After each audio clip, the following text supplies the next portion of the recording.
YS Jaganmohan రెడ్డిపై జరిగిన దాడిని ప్రజలంతా గమనిస్తున్నారని, రాబోయే రోజుల్లో సరైన నిర్ణయం తీసుకుంటారని ఆత్మకూరు ఎమ్మెల్యే మేకపాటి విక్రమ్ రెడ్డి అన్నారు. ఆయన ఆత్మకూరులో అంబేద్కర్ జయంతిలో పాల్గొన్నారు. ఈ సందర్భంగా ఆయన మీడియాను ఉద్దేశించి మాట్లాడారు. ఎల్లో మీడియా ఆ విషయాన్ని అసత్య ప్రచారం చేస్తుందని, ఇలాంటి రాతలు మంచి పద్ధతి కాదని అన్నారు.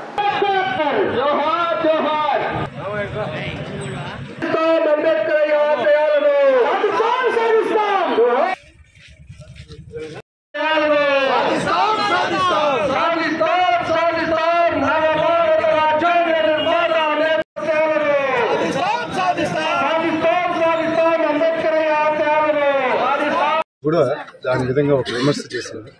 ఏంటంటే సానుభూతి కోసం చేశారు. మీరందరూ విజువల్ చూస్తుంటారు, మీరు విజువల్ గమనించుంటే ఆ దెబ్బ, సీఎం గారి దెబ్బ కరెక్ట్గా కన్ను మీద హాఫ్ ఇంచ్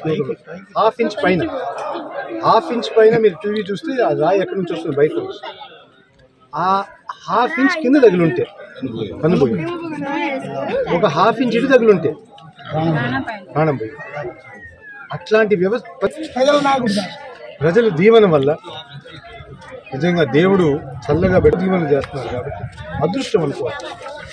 చాలా అదృష్టంగా జరిగింది. ఛానల్స్ ఏ విధంగా రాశాయో, ఎవరన్నా కోరుకుంటారో సొంత కొనుగోట్టుకోవడానికి, ఎవరన్నా కోరుకుంటారో సొంత ప్రాణం పోవడానికి, ఏం వాక్యాలు ఛానల్స్ ఏ విధంగా రాశాయో, ఎవరన్నా కోరుకుంటారో సొంత కొనుగోట్టుకోవడానికి, ఎవరన్నా